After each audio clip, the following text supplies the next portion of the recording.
एकदा आम्ही असेच बासच्या केबिनमध्ये बसून गप्पा मारत होतो. कविता मॅडम बॉसच्या चेअरवर बसल्या होत्या आणि मी त्यांच्या समोर विजिटर चेअरवर बसलो होतो.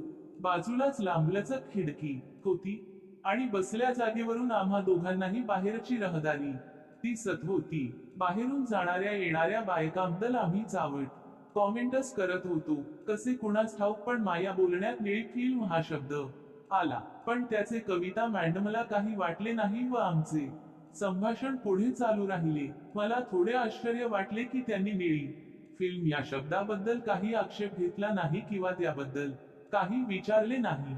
तसे पण त्या आता माझ्याबरोबर एकदम बिनधास्त बोलतात तेव्हा त्याचा फायदा घेत मी त्यांना विचारले, मॅडम, तुम्हाला निळी फिल्म हा काय प्रकार आहे हे माहीत आहे का? ऑफ कोर्स माहित आहे सागर, कविता मॅडमने हसून मला उत्तर दिले. काय म्हणता मॅडम, कसा काय? मला आश्चर्य वाटल्याचे मी दाखवले. म्हणजे काय? मी विवाहित आहे म्हटलं. मॅडमने मला वेडावून दाखवत म्हटले, मग काय झाल? सगळ्याच विवाहित बायकांना त्याबद्दल माहीत असते असे काही नाही. तुला काय माहीत सागर ते? तू कोणत्या विवाहित बाईला विचारले आहेस का? मॅनीने मेषकिलपणे मलाच प्रश्न केला. नाही, मी कोणाला विचारले नाही, पण माझा तसा अंदाज आहे. पण ते जाऊ द्या, तुम्ही तुमचे सांगा, तुम्हाला कसे काय माहीत? अरे, माझ्या या नव्याबरोबर बघितली आहे मी निळी फिल्म कित्येकदा. आमचे नुकतेच लग्न झाले होते तेव्हा सासू सासरे कुठे बाहेर गावी गेले की माझा नवरा व्हीसीआर व निळी फिल्मची कसेट भाड्याने आणायचा. मग आम्ही दोघे गुपचूप निळी फिल्म बघायचो. काय म्हणता मॅडम, मग पहिली वेळ तुम्ही जेव्हा निळी फिल्म बघितली तेव्हा काय वाटले तुम्हाला? मी उत्सुकतेने त्यांना विचारले. काय वाटणार, खूप घाण वाटली पहिल्यांदा. तसे लग्नाआधी मी थोडे थोडे ऐकून होते, पण प्रत्यक्षात पहिली वेळ जेव्हा मी बघितले तेव्हा अक्षरशः मी डोळे मिटून घेतले. खरंच. मग पुढे पाहिली का निळी फिल्म?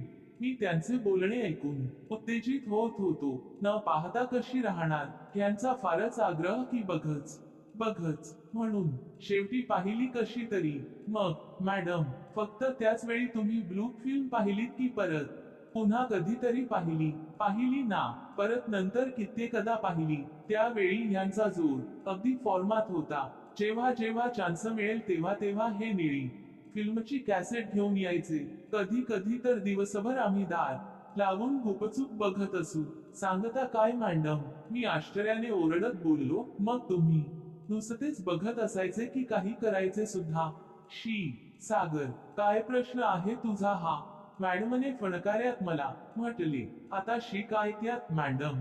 तुम्ही फक्त सांगताय की आम्ही बघत असू, मग मला कसे कळणार की तुम्ही अजून काही करत होता? ते काय सांगायला पाहिजे का सागर? समजून घ्यायच ना पुढे. आता मी काय आणि कस समजून घेणार मॅडम? तुम्ही काही डिटेल मध्ये सांगितल्याशिवाय? मी चावटपणे मॅडमला म्हणालो. सागर, तू ना दिवसेंदिवस नालायक होत चालला आहेस. मॅडमनेही माया टोनमध्ये मला उत्तर दिले. अहो मॅडम, वाढ नाही पण गुण लागतो म्हणतात ना, तसेच होत आहे तुमच्या सहवासात. मी हसत हसत मॅडमला बोललो.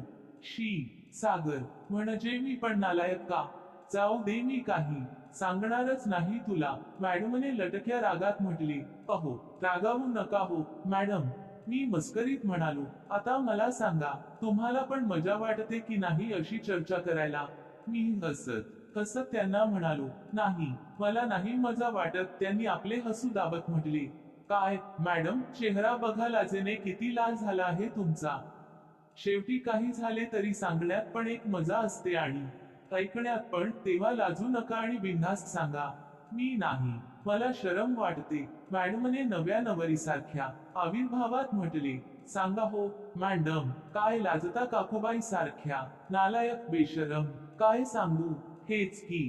काय काय करत होता तुम्ही निळी फिल्म बघताना? मी हसून त्यांना विचारले. तेच जे निळी फिल्म मध्ये चालते ते. बोलताना मॅडमचा चेहरा लाजेने लाल लाल झाला होता. काय चालत होते निळी फिल्म मध्ये? मी मिश्किलपणे त्यांना विचारले. का तुला माहित नाही का काय चालते ते? तू पाहिल्या नाहीत का निळी फिल्म? मॅडमने मला खोचकपणे विचारले. पहिल्यात ना, भरपूर पहिल्यात. पण तुम्हाला तर माहित आहे त्यात बरेच काही दाखवतात, कित्येकदा अशा गोष्टी दाखवतात की त्या प्रत्यक्षात करायला अशक्य असतात, बरोबर की नाही? हो, हे अगदी बरोबर आहे. बऱ्याचदा त्यात असे प्रकार असतात की जे आपण करूच शकत नाही.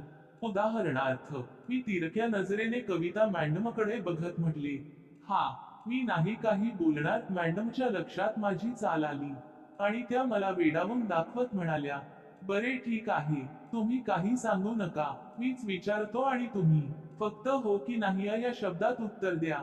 द्याल ना उत्तर? बघू. मॅडमने इकडे तिकडे बघत मिश्किलपणे हसत मला उत्तर दिले.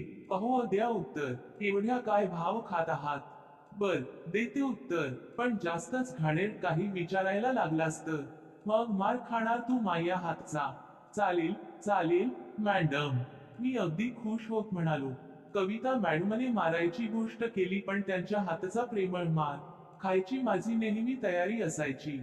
आता त्या माया अंगसटीलाही यायला लागल्या होत्या. मी काही बोललो किंवा त्यांना मी चिडवले तर त्या मला मारायला यायच्या. त्या माझा कान पिरगळायच्या, माझ्या पोटाला चिमटा काढायच्या आणि मला हातावर पाठीवर चापटी मारायच्या. मी त्यांना प्रतिकार करतोय असे दाखवायचो, ज्याने त्यांना आणखीनच स्फुरण चढायचे व त्या अजून जवळ येत मला मारायला बघायच्या. शेवटी मग मी त्यांचे दोन्ही हात पकडत असे व त्या ते सोडवून घ्यायला झटापट करत असत, पण मी त्यांना बराच वेळ पकडून ठेवून तरसवत असे व शेवटी सोडून देत असे.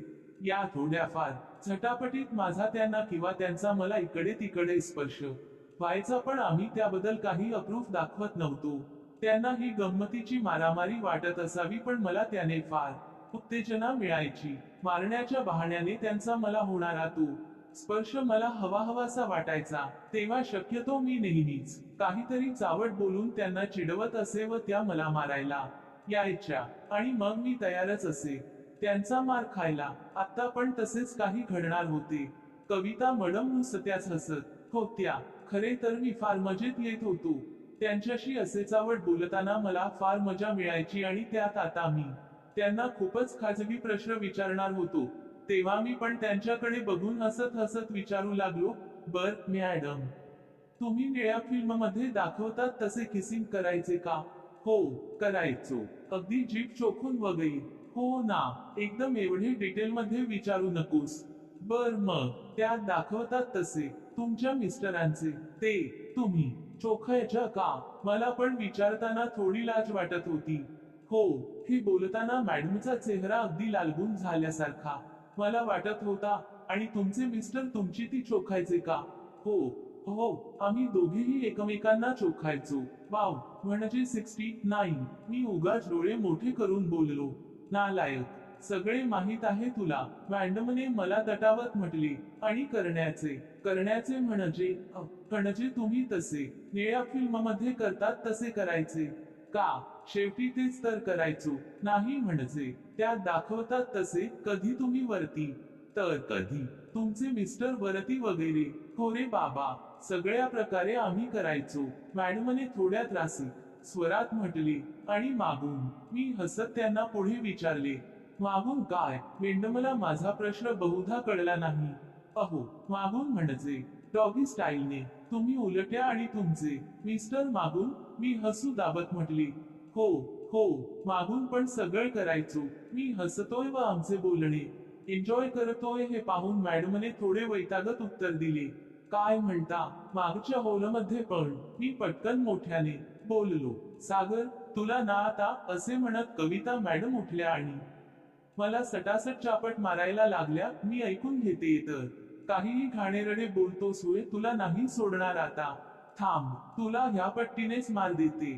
असे म्हणत कविता मॅडमने टेबलावर पडलेली रुलर उचलली व मला त्याने मारायला लागल्या. त्या हाताने मारत होत्या तोपर्यंत ठीक होते, पण जेव्हा त्यांनी रुलर घेतली तेव्हा मी उठलो आणि ड्राफ्टिंग सेक्शन मध्ये पळालो. मॅडम मायामागे रुलर घेऊन आल्या.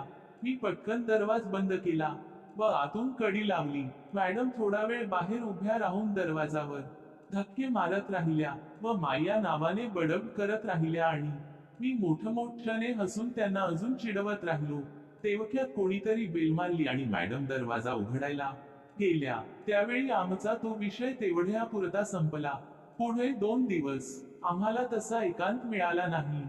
पण मध्ये मध्ये ज्या कविता मॅडम आणि मी जवळ जवळ असायचो तेव्हा हसून मी त्यांना हळूच विचारायचो, पण मॅडम तुम्ही सांगितले नाही हो की नाही ते. माझा प्रश्न ऐकला की त्यांचा चेहरा त्रासिक व्हायचा, पण जवळपास दुसरे कोणी असल्यामुळे त्या काही बोलायच्या नाहीत व मला थांब, तुला नंतर बघते असा इशारा करायच्या. मी हसत राहून त्यांना अजून वैतागवायचो. नंतर 2 दिवसानंतर आम्हाला एकांत मिळाला आणि आम्ही पुन्हा बॉसच्या केबिनमध्ये बसलो होतो. मी त्या दिवशीचा विषय पुन्हा चालू केला. मॅडम सांगा ना हो की नाही ते. सागर बेशरम असे म्हणत त्रासिकपणे त्या रुलर घ्यायला गेल्या. मी पटकन रुलर पकडून खिचून घेतली आणि त्यांना म्हणालो, अहो चिडू नका हो मॅडम, नुसते हा की नाही एवढेच उत्तर द्या. मी पुढे काही विचारणार नाही व हा विषय बंद करेन. पण मी उत्तर द्यायलाच कशाला पाहिले. सागर तूच बोलला होतास ना की त्यातल्या बऱ्याच गोष्टी प्रत्यक्षात करणे अशक्य असतात. मग ही पण गोष्ट त्या अशक्य गोष्टीपैकी एक आहे असे का तू समजत नाही. बर बाबा मी तसेच समजतो. उगाच तुम्ही चिडू नका. मी हा विषय येथेच संपवतो. बाबा काय मी बाई आहे म्हटलं. मी तो विषय संपवतोय हे ऐकून मॅडम रिलॅक्स झाल्या आणि पुढे